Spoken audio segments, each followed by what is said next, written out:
Hey, it's your boy CD from TitanUp 2day, bringing it to you from Cambridge, England. Not France in a hallway. Cambridge, England. I'm back home. I want to apologize for the delay. It seems like it's been more Tighten Up this month than it's been Tighten Up today, but I'm back. I'm going to bring it to you again, what you like and what you love. But we got a lot to catch up on. Tannehill up, Mariota down. Jeffery Simmons, the rookie, coming in. We lose to the Broncos, but come back, come home, beat the Chargers in a crazy thriller. But no need to delay. Let's get down to it.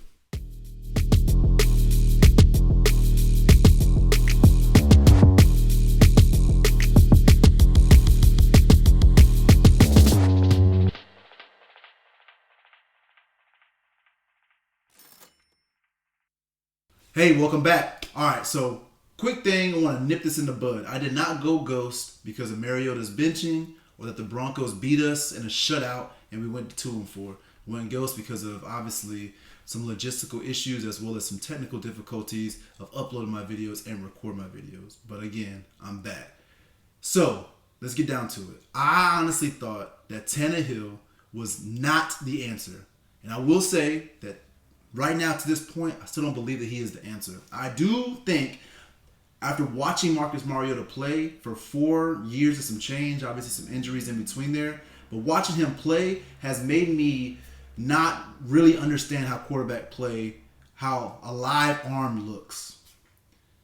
Ryan Tannehill has a live arm. The dude has a cannon almost. And this decision making, being decisive, that's the word that everybody keeps saying. He was on point. He complete confidence, and I see this, it looks open, I'm gonna throw it on the guys. AJ Brown, Corey Davis, our guys can catch the ball. We haven't got to see them play because of Marcus Mariota's not so lively arm. Now, I do believe Mariota's more athletic. I believe that Mariota is a winner. Ryan Tannehill hasn't shown that in his career, but over one game, he kind of gave us a little bit of a flash. I would like to see that last drive look a little bit better, to go ahead and end it on offense and stop having to hang it on our defense, but we found a way. So, let's go. Recap. Quickly, like I said, the Broncos, done. Chargers, come home to Nashville. The first drive looked about the same. We had to go for a fake a fake punt. I believe that was spot on by Vrabel. I only say that because it worked. There was a couple other things that he did. We keep going for it on fourth down and coming up short. He's making some decisions. The calls on the sideline, 3 straight catches on the sideline. Crazy catches by the Chargers on the sideline. The first one he's staring at looked like he was out of bounds. He didn't throw the challenge flag.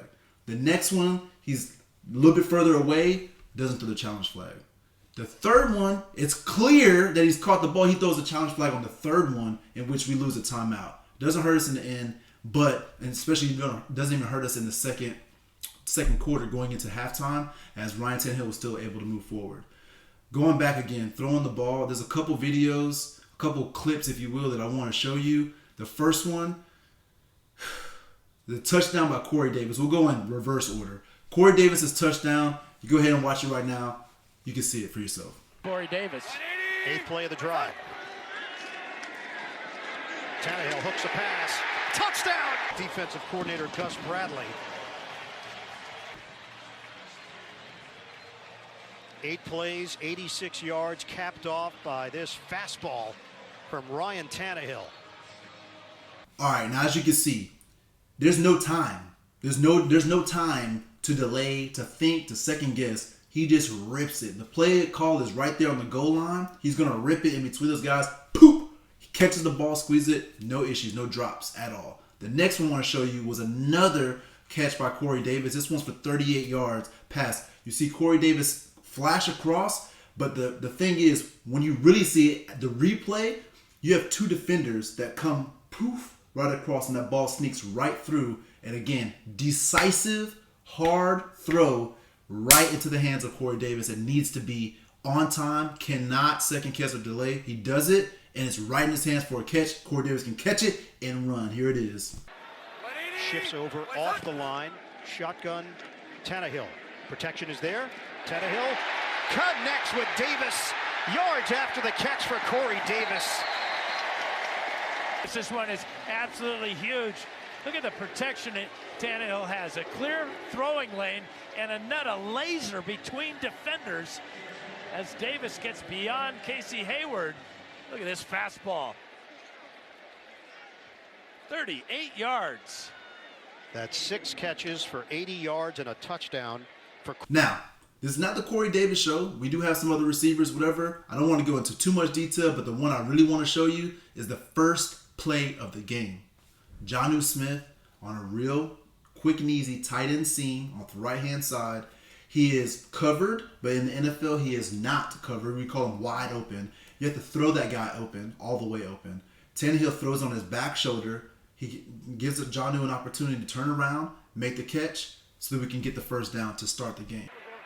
Only had 204 yards of offense last week in that 16-0 loss. Tannehill, the floater is caught. Jonnu Smith. Jenkins, the safety. Yeah, getting the start for Delaney Walker at tight end is Smith. Shows his athletic ability as he adjusts to this pass that's thrown behind him because of the coverage of Thomas Davis. Marcus Mariota, in that situation, I don't know what he would have done. I think that he probably would have thrown that ball. I don't know where it would have been at. Maybe we still catch it, and I'll leave it at that. I really don't want to compare the two, but the two passes that I want to compare are the touchdown pass that was key at half, the Tajay Sharp pass. I'll show you this one real quick.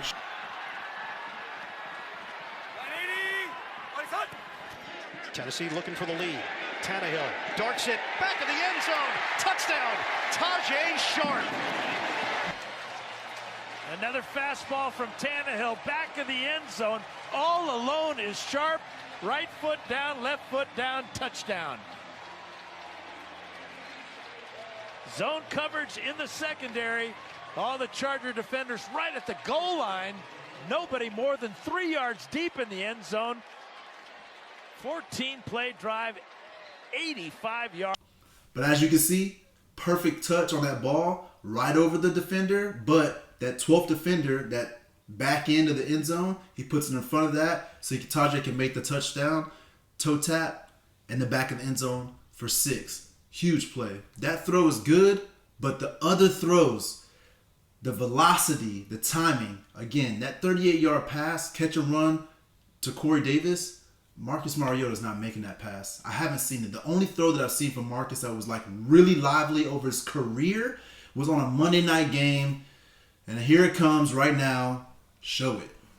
What do they come up with here? 3rd and 10 for Mariota. Downfield into traffic, and somehow Jennings comes up.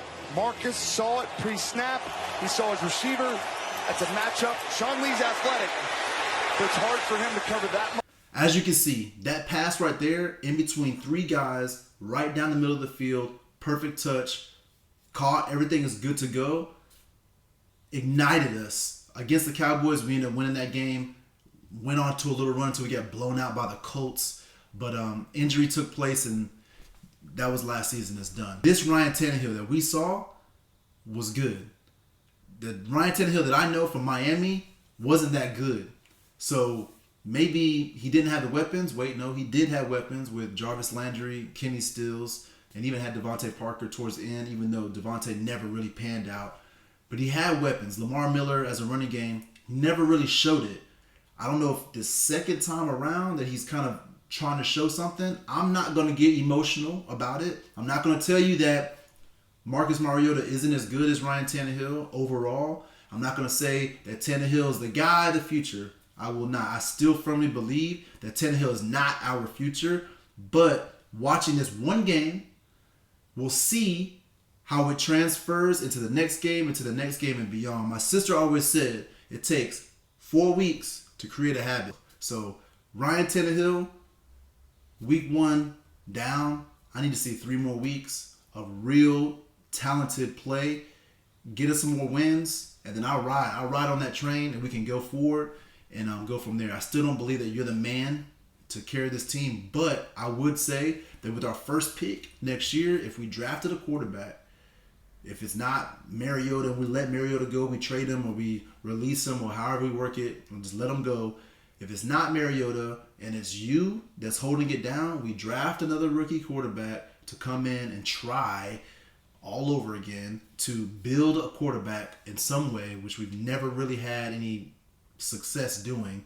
Build a quarterback, make him successful. You hold it down for a year or two, tops, and then we can hand that keys over to someone else. But right now, again, I need to see a few more weeks of Ryan Tannehill playing like this guy, not the Miami Ryan Tannehill, and I'll ride that train all the way to the playoffs, a divisional championship, as well as possibly an AFC championship or even a Super Bowl appearance. We'll see about that. But we don't want to get too crazy. Again, bring the emotions down. Trying to be realistic here. I think that the offensive line played extremely well for the first time in a long time. The running game, it was better or a little bit above average of what we've been doing. I still want to see more. I need to see that longer run that comes out of Derrick Henry or beyond. I haven't seen it just yet. Not this last week, but we'll see. We'll see how the offensive line starts to move forward. The other thing, the wide receivers, I can't say it enough. The wide receivers, it's like kid in the candy shop. It's almost like, hey, we got a guy that can throw the ball, and if we get open, the ball's going to come to us. They were getting open. They were making plays, making catches that they weren't able to make or even getting chances to make, catching the ball for a little bit and then being able to put some little rack on it. See, Jonnu Smith, he is a man amongst boys. Strength beyond anything that I've seen from a tight end. I don't know. He's just built. You see him. He's got a little gorilla emojis what he posts all the time on Instagram. But that man plays like a gorilla running down the field. But nonetheless, let's get off the offense. Let's get back to the defense. Somehow, we get to the same scenario where the offense does good enough and we hand the ball over to the defense and say, hey, please win this game for us. We did it again. And what does the defense do? Step up again. I will say that Vrabel going for it on that fourth down, I don't like the call. Did it work out? Sure, it worked out. But only being up by a measly 3 points, giving them the ball on the 50-yard line, basically, they can go 20 yards quickly. They just scored in like 45 seconds the drive before. I don't think that we go for it. We have, I would argue, the best punter in the league. Put them down inside the 10-yard line and make them drive the distance. Trust that defense that we know is great. Trust them that, hey, that one time that they scored that we gave up a touchdown was a fluke. They won't let it happen again. Shut them down, get the ball, give it to the offense, run the clock out. That's how that should have transpired. But it didn't. Vrabel decided to go for it.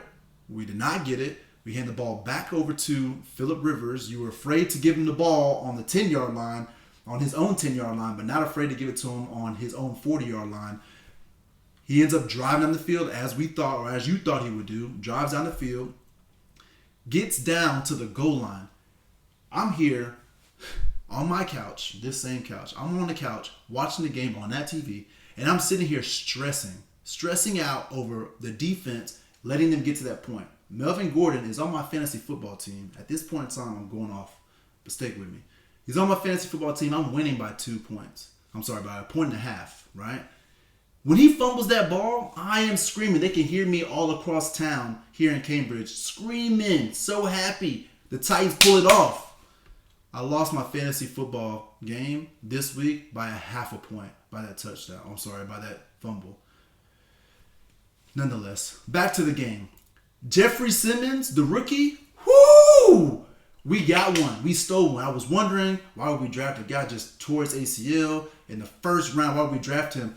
Those folks that let him go and drop down to where we get to pick him at, they are going to hurt for a long, long time. We got a guy, I don't know if the first guy that comes to my mind is like Albert Hainsworth when we had him and he was like the DT in the league before he like went to the Redskins and like lost his mind.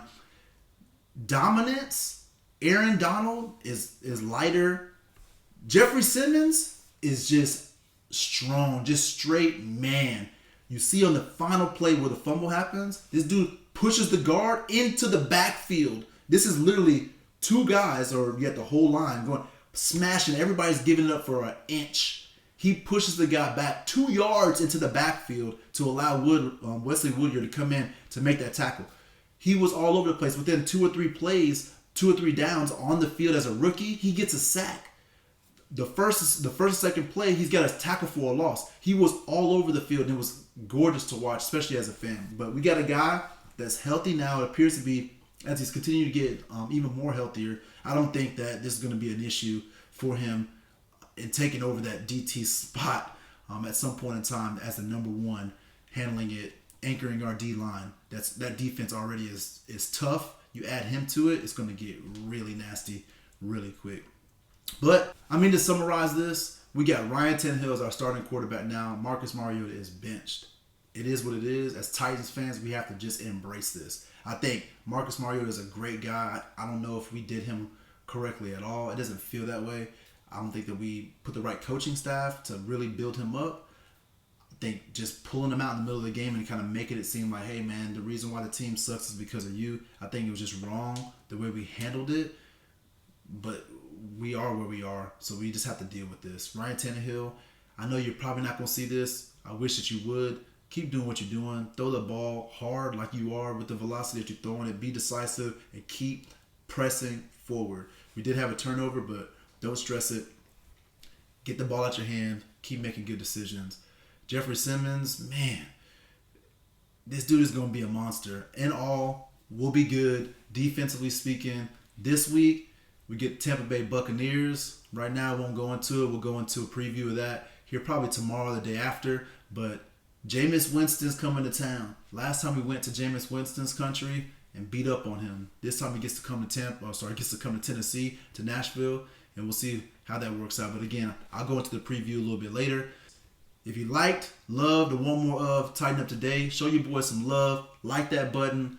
Not like the button, you know what I mean? Click that like button, click the subscribe button, click the notifications bell in the bottom right hand corner. Get yourself notified for tomorrow's episode, because there will be one tomorrow, for tomorrow's episode, and get yourself tightened up. Why not?